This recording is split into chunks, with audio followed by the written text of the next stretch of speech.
So there's been a lot of talks on network automation over the past 2 days, and I'm going to talk about some kind of the business process around what we do in Axians UK around network automation, and so it's an example of what we're doing with a customer at the minute. So for me, I'm a babyface. I'm a professional services consultant. I've been at Axians for a year and 3 months. And that's quite rare for someone of my age to go straight in as a network consultant, but have a specific skill set essentially that's gone through. So I studied computer networks, and I worked at Cisco doing Cisco validation for customers. So my background, Cisco and Juniper, that's what I studied at university. I interned at Cisco for 18 months. A year of that was racking and stacking equipment, building customer topologies, ACI, Nexus 9K standalone, large service providers, everything, as well as the testing on top of that with Python and so forth, and Ixia generation.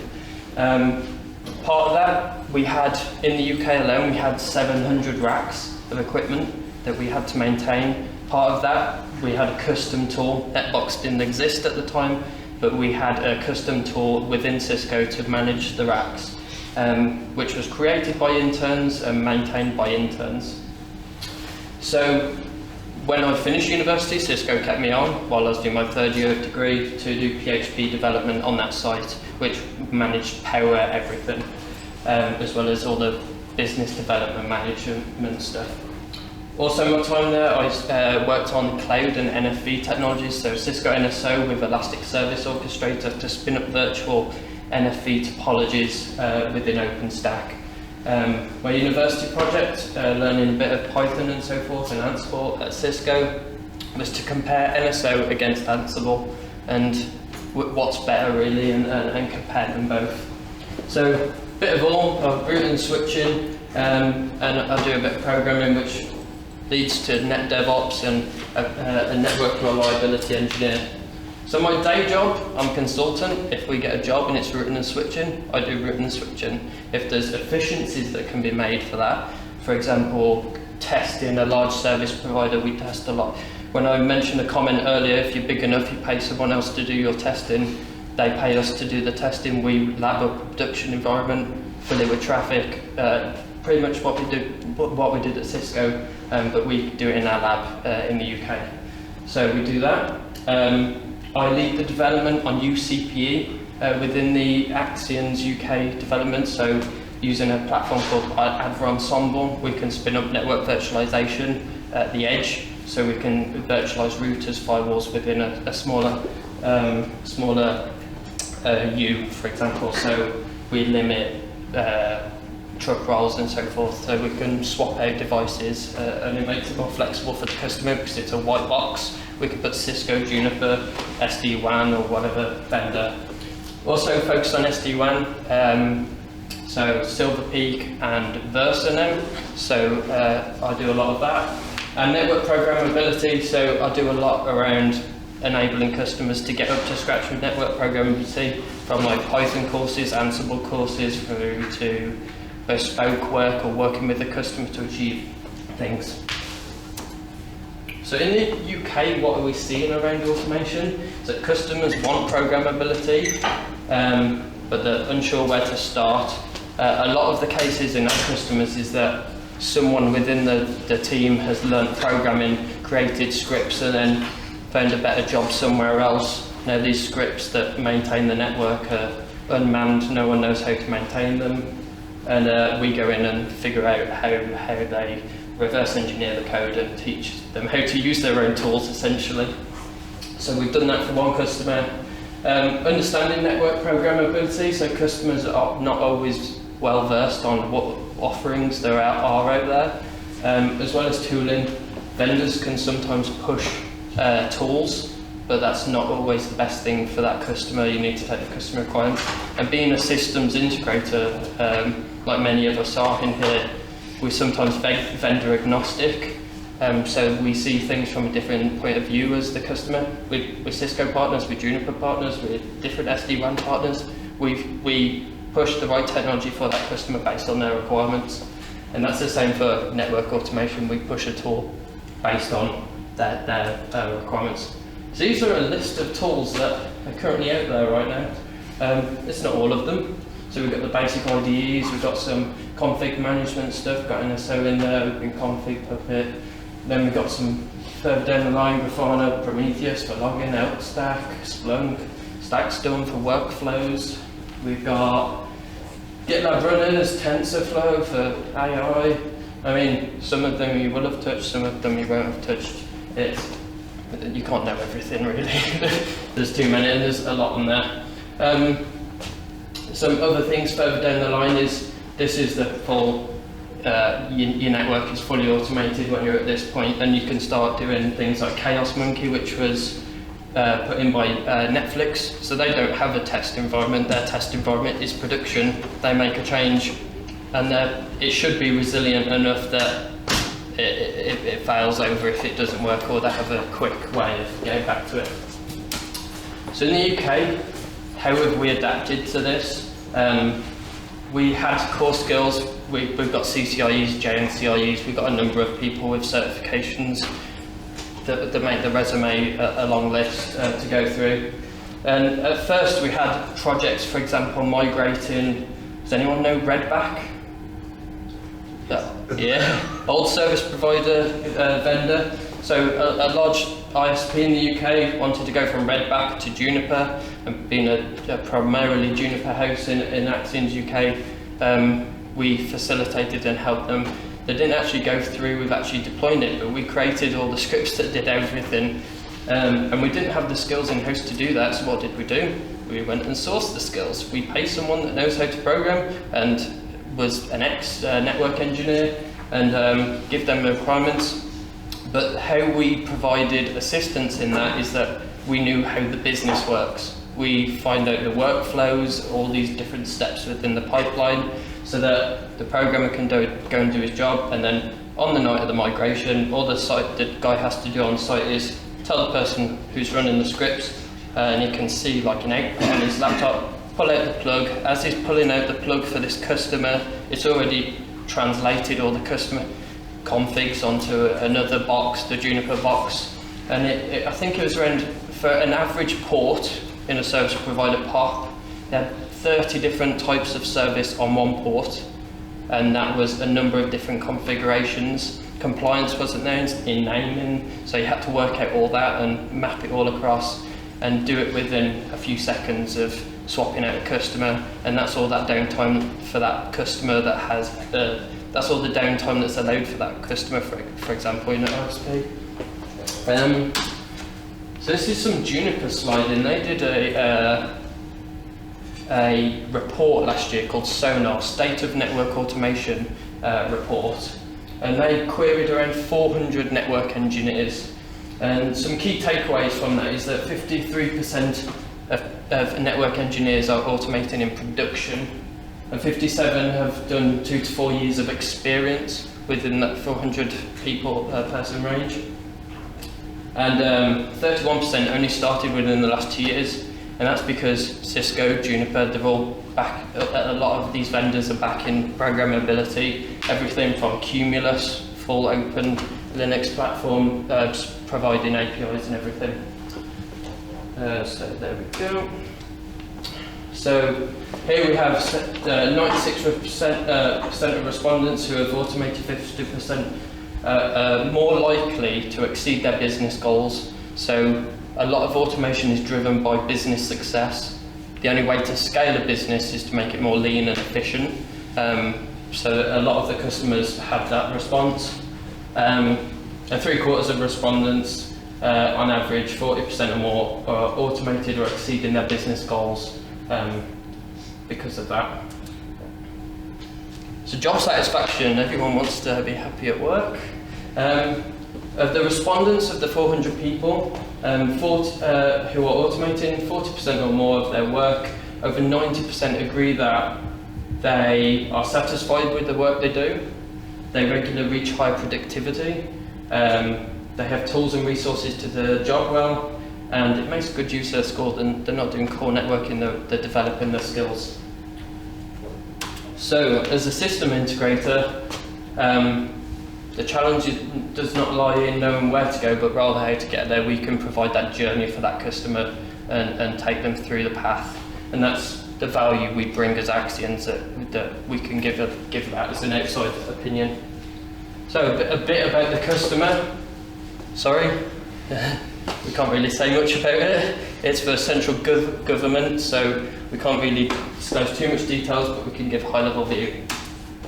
So problem, it's a large network, around 1,000 sites in the UK alone, around 10,000 plus devices that need to be managed, with upwards of 50,000 users. So it's quite a large network, yeah. And what their problem is that they've had a managed service from a large ISP, and it's got to the point where the ISP has control and can strangulate them and say, you want a new version of Firefox, that's going to cost you £30,000 to push an update to all of your clients, for example, and it gets really expensive for the network operators. So they're scaling their team to be able to do this in-house, with us providing help to do the network side. So customer's a great customer. He's a real techie guy, the man in charge. And automation is at the forefront of discussion. Without the only reason we're with them is that we're bringing automation at the forefront of our discussions too. And if the technology doesn't support automation or programmability, it's off the table for this customer. He wants it all automationable. He really likes Ansible, so there's been a lot of talk about Ansible. I was going to go through some details, but I think that's been said enough today. But he specifically likes Ansible Tower. I got the feedback from the customer, they want to use Ansible Tower, they have invested in it, so we're going to integrate the solutions with that. It's greenfield, so because some of their MPLS leases and internet leases are still carrying on, they want to deploy this network totally greenfield alongside, in parallel with their current infrastructure. So new WAN circuits, everything, all new. And then at the time where their old network is to be decommissioned, we'll flip the switch and bring it up, or we'll just bring it into service in parallel and slowly fade out the current network. So essentially, this is very high level, but essentially this is what a site will look like. So again, multi-vendor, Palo Alto is their main firewalls, with some Juniper EX switches for the core and distribution access, with Mist. Mist was recently purchased by Juniper. They're a wireless vendor that provides AI and automation around their things, so we're pushing Mist. As well as like all the out-of-band stuff like route towns to manage power and so forth, and all these different network connections. So how they envisage Ansible Tower to work is that it manages every part of their infrastructure, from ServiceNow, Slack, the Mist API, GitLab, the devices testing, their IP address management, Zabbix for monitoring, DHCP, the certifications, FTP server, all be managed through Ansible Tower, and that's how they envisage it working. So this is something I threw together. Now, anyone that's in network to code slides, with network to code's been mentioned on the previous slide by Bruno, so they're an automation consultancy, but I kind of stole this slide because this is exactly what we're doing with this customer at the minute. So the customer's invested in ServiceNow, and they've invested in Slack. So they want everything to be driven through ServiceNow, so people place order requests, and then on the back end, Ansible Tower will go and run jobs and so forth. There's a lot more going on behind the scenes, but again, CI/CD's there for like Linton and so forth to do all that good stuff. Netbox, Bruno mentioned it earlier, I can't say enough about Netbox. It was originally developed by DigitalOcean, but since been open sourced and moved into its own community, so it's no longer tied to DigitalOcean. And for example, we can there we go. We run it in our lab to manage. It doesn't really show well on here, but we're using our lab to manage everything. So we can go into a device, we can see what tenant it's under, we can turn it on and off. We've got power management to our smart PDUs, we can turn devices on and off. So a total lab tool. We could do everything. This is a forked version, heavily customized by me. I'm just waiting for Netbox to have plugins so that we can get more stuff added and be able to maintain it. But we're moving to another architecture which Dockerizes Netbox, because you can run it in Docker containers now, and then create microservices to do all the power management instead of having to maintain a custom fork of Netbox. So that's what we're currently doing. So that's, for example, in our lab with around 700 devices added to the inventory, and that's what we use as our source of truth for our lab for CI/CD, because we manage our top of rack switches with CI/CD pipelines and Ansible. So there's many challenges for this customer. This picture's a bit blurry, but source of truth, do we keep it in the ServiceNow database or do we keep it in Netbox? And my opinion is Netbox designed for data center infrastructure management, so we'll do it in that. But we need to still have information for the business people within the customer to be able to get information from ServiceNow. CI/CD, we need to look at that for all of the code that we produce in Ansible playbooks. We need to test them, so we're doing all that. Initial golden deployment, so do we push a full config, or do we, on initial deployment, or do we have a base config and then layer services on top? So there's that approach. So that goes down to service. And zero touch deployment, it's 10,000 switches we need to deploy, so there's no doubt we have to do something to make it easier to pre-stage or something and do that. So this is a picture of a Cisco lab that they use for Cisco Live, where they plug a load of switches in and they pre-stage all their devices before shipping them. I don't know if they still do that, but that's the picture I found on the internet. So what I'll be looking at now is zero touch deployments. It was highlighted before yesterday. It's not as jazzy as that, I don't think. It's not going to give you all the fancy logs, but yeah, we'll go with that. So I think you pronounce that Edgar or something, but he says simplicity is a prerequisite for reliability. This guy made SPF, shortest path first algorithm. He designed it. Anyone that knows networking, well, this is the god. He was originally a software developer. So what we need to do to make it simple is figure out the business processes. We need to know every stage from, and this is just ordering a device and adding a device into the network. But then you've got, how do we replace a device once it blows up? What do we do if something's wrong with it, and so forth. So for example, this is workflow just to add a device into the network. So some information is added into ServiceNow. Tickets are created, IP addresses are automatically allocated, it's put into the right pool of devices, the right site, so it can generate the correct configuration down here. Ansible creates the configuration, pushes it to the FTP server, and then, for example, we'll be doing the fulfillment, so we need to go and tell the warehouse people, take a box off the shelf, and that will all be incorporated in that. When it's got to site, someone can say it's arrived on site, we're about to start plugging stuff in. The equipment start provisions automatically because we've already created the configurations. But all through this process, tickets are created, updated with all of the information that's required.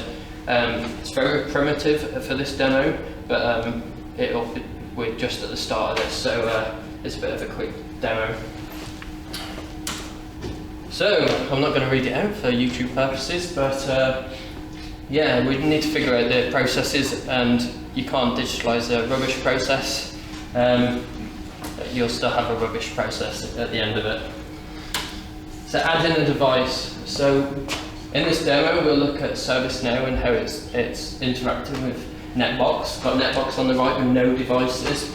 And what we do is we can order a service catalog request and say that there's a new switch, it's a router. We say what model it is so that it gets the right template configuration. We give it a MAC address. We give it an asset tag for internal tracking. We tell it what location, what rack, and so forth. Very primitive information at this point. And press order. You come to a fulfill page. There's no approval required on this one. And it'll start running an Ansible Tower AWX job in this instance, which starts running the process. So once that's run, it'll go green, refresh the page, there's a new switch, it's got all the information in it needs, primary IP address for management, even created the device in ServiceNow so that we can track it and create tickets against that device. Also all the interfaces are there and so forth. And we can see that the device has actually been created so that their internal procurement people can manage that asset internally within ServiceNow too. So that's just an overview of that. I separated this one because I didn't want it all running so I could split it up. But I made another service catalog that goes and triggers the zero-touch deployment process in generating the configurations and getting it ready. So within this one, we just go to a service request and put a change detail in it. So in this, we can bypass approval depending on the person and so forth. I'll leave it as it is at the minute. Which will then go to an approval queue, and the person who has approval power can say yes, is waiting approval. We can go into the approval ticket, approve it at the bottom, we can add comments or whatever. You can fully customize the service now. We get a Slack notification that someone's done that and that the process has been triggered in Ansible now in AWX. So as we can see, a job is running in AWX now. We just give a general overview so you can go and look at the program. If you logged everything to Slack, you would not look at Slack anymore, so we give it only some of the information. So I think we're just going into there we go. We're using workflows to do all this, by the way. So it's still running, and we can see that Zabbix has no hosts in it yet. We can see that the file server has no configuration, and we'll go and see if there's a ticket. There we go, so there's a ticket in there now. We can say that it's tied the incident ID to the actual device, so we can track what incidents a device has had against it, so we can go through that whole audit tracking of how many issues has this had. And over time, this will update with different processes that are happening within the background. So we'll just leave it go. Okay, so it's config created and it's now on the FTP server. So we refresh that and there's a new switch. Config, we can open that. So there we go, it's added the users, it generated all the interfaces, standard Ginger template in Ansible. It's added the static routes that it needs. There we go, so that's that information. Go back to the ticket. It says it's created the DHCP config. So Ansible doesn't manage DHCP. Someone created a role for it to be able to. There we go. Someone created a role to be able to manage ISC DHCP, and it worked really well if you just wanted to do some basic DHCP. So I've added to that open source project so that we can detail network devices in that. So I'll show a link at the end, but we can add stuff like custom options for DHCP to provide. If we want, we could suggest in ServiceNow we want to do a specific firmware version and have it add a specific version for that device. The reason we use the MAC address of the device is that we load a specific config for that box. So we can say it's a distribution switch and it'll go and generate the distribution config instead of the access config. Specifies where on the FTP file server to use to get the information from. Oh.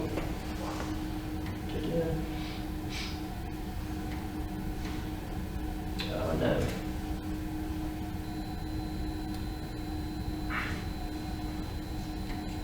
Oh, there we go. Oh, because I paused it, it's started on the wrong location. Oh, it doesn't look healthy. There we go. But it's a bit smaller now, but that'll work. So show the DHCP config that it's created. So it creates config. Go to the next page. So we can see that it succeeded the whole pipeline. So we go back to ServiceNow, we can see that it says the device has been added to Zabbix for monitoring. So when we reload Zabbix, the device has been added to Zabbix. Now what you can do with Zabbix is that when the device actually comes online, you can get it to trigger webhooks that says, now update the ticket again and say it's been provisioned and run tests based on that webhook. So we can tell it to Zabbix to trigger another AWS Ansible tower job to then go and check that it's been deployed correctly, which is a good feature.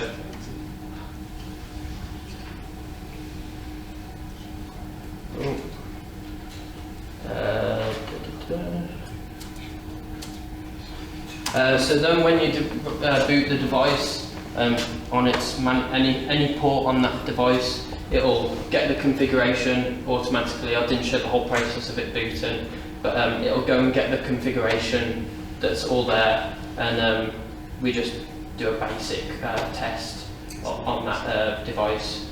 Basic ping basically, but you can automate that process when it comes online with Zabbix, with the webhooks.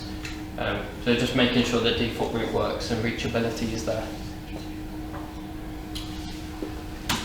So the next part is chat ops. I'm a big advocate of Slack. The actual founder of Slack, one of the co-founders, went to my university, so I kind of like push that, and it's kind of a good thing to talk about. So I've written a few Slack bots in my time. So this just shows how we're going to develop this further so that we can manage the network through Slack. So there's multiple ways to interfere with the network.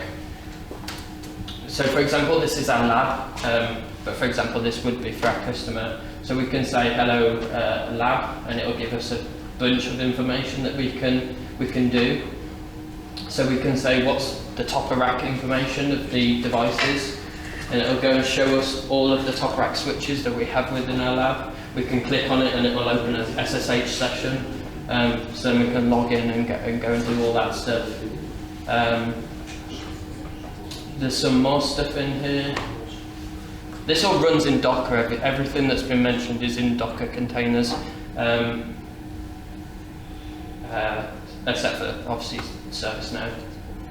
We can say get more information. Now this shows a bit of information. This is querying Netbox about that device and showing that the serial's this, but we can actually go and do a show facts, and in the background it's logging into the device and doing a show facts and showing that the actual data is actually different. It's actually a different device, so we can compare really quickly without actually going onto a device what's happening. It'll go and get the configuration if you need it. We could do some cool stuff with Slack, and I've actually been working on more things, so we can use Slack blocks, which is an easier way to interfere. So we have drop-down menus, dialog boxes in Slack and everything. So we have kind of primitive. So I'm just going to show VLANs, and it puts it in a nice table that will add VLANs within the site. So that's a basic overview. Some reference points. This is the DHCP role that was altered to make it network device compliant. AWS, Docker, Netbox, ServiceNow, all the documentation that I used to put this together, essentially. And that's it. Any questions?